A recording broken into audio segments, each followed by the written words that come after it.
Mick Schumacher seems to be very close to returning to Formula 1, as Audi, the team from his home country, is now tipped to make a move for the 25-year-old, as Sainz and Ocon, who were two of the most obvious candidates, signed somewhere else. Given the fact that the next year is going to be the one that Sauber wouldn't invest too much in, 2026 is when Audi takes over, and with all the changes made in the leadership of the team, Mick's chances are looking pretty good. But with the new CTO and COO Mattia Binotto preferring a driver from the Formula 2 Championship, could we see Mick back in the sport with another team like Alpine, or are his chances as good as gone? It's safe to say that one of the most watched drivers that are yet to receive a seat is Mick Schumacher, mostly because of the unfair treatment that he received in Haas by Günther Steiner, and after putting a lot of extra hours work in Brackley in order to make sure that Hamilton and Russell drove the best version of the W14. Be that as it may, Mick has been part of Alpine's WEC journey, but even the French team made it loud and clear that F1 is the priority for him, so if he's able to find a spot somewhere, they won't hold him back, even though they do have one spot open for him, which they're likely saving for Jack Doohan. But Sauber, a team that has been bought by Audi from 2026 onwards, has emerged as a serious candidate to sign Schumacher from the next season, as the young German driver will be paired up with his compatriot Hülkenberg in a bid to try and score as many points as possible before the German team comes on the stage. Of course, 2025 is not going to be a season in which Audi will try and judge their drivers because of the fact that they are yet to pull up with their own gear, such as engine and chassis, but giving a young and potentially rusty driver 1 year in order to get himself comfortable with the car will definitely help Audi in their quest of scoring points from day one in the sport. When talking about his potential return to the sport, Mick Schumacher went on to say, "It's important for me to return to Formula 1 to show what I can do. My chances in Formula 1 seem to be pretty good so far. At the moment, Formula 1 is within reach. I have to make sure that I don't become too confident, that I keep going and that there is a plan B in case it doesn't work out. My plan was always Formula 1.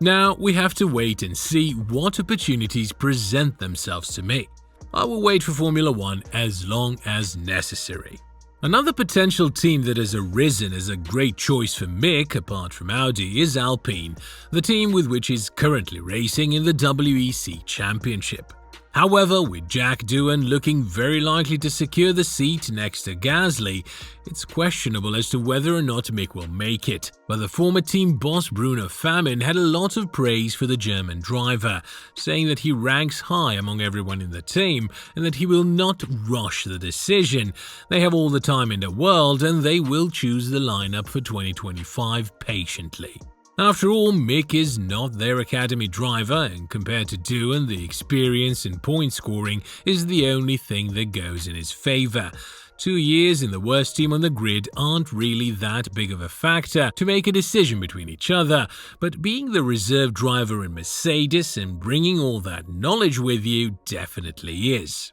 If you think about it, Mick is such a great choice for Sauber because they're looking for a driver who's desperately trying to prove himself amid the controversial sacking from Haas, as it was replaced with a driver who will be his teammate in Audi if the German team chooses the 25-year-old as the best option for their roster.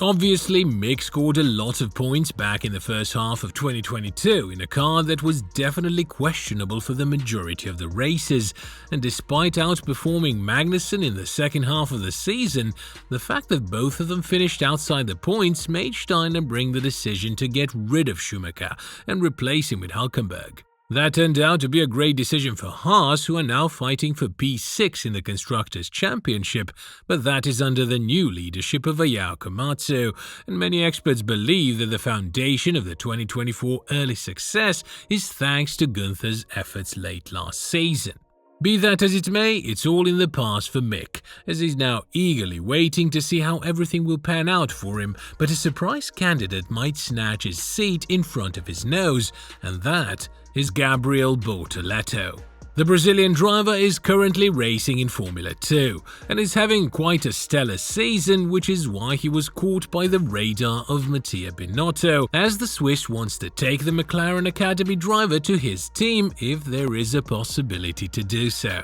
Obviously, Bortoleto won't race with McLaren for quite some time right now unless something crazy is to happen between Norris and Piastri, and he spoke up about the future of his career, saying that the Woking-based squad is not holding him up if a seat opens up elsewhere, further adding, "I don't know about Sauber. There are Joe and Bottas to leave, but I don't know who will stay. It's very nice to be mentioned by Binotto, because that is where you want to get to, but let's see what the future holds. I'm doing my job as best I can in F2, not in difficulty, but so that I'm ready to move up to F1. I would say that is my situation at the moment." Many F1 fans feel like this would be a straight disrespect to Pourchaire, who won everything that was asked from him and is also a product of Sauber's academy, and now Bortoleto's results are a bit helped by the engine supremacy that his team has in Formula 2, which doesn't really show how great Pourchaire was in the past couple of years. Regardless of this, Audi still have a lot of options on their table, and the next one is Valtteri Bottas, who opened up about how the talks will unfold now that Binotto has been appointed as the new boss of the team, admitting that it will hurt him a bit. Obviously, Bottas held talks with Andreas Seidel, the former CEO of the team, in terms of whether or not he will remain with Sauber for 2025 and then continue with Audi from 2026 onwards. But now that the entire structure of the team has changed, it had a bit of a negative impact regarding Bottas' talks with Audi. Elaborating on this situation to a further extent, Bottas said, "Binotto's arrival is going to reset the talks a bit, because we have previously been in communication with Seidel and Oliver Hoffmann, and now it's Binotto. For sure that will change some things, so we need to speak. It's a bit of a complicated situation, but let's see. Binotto needs to know what are the weaknesses and the strengths, what are the priorities for short and long-term improvements, and that is going to take a bit of time."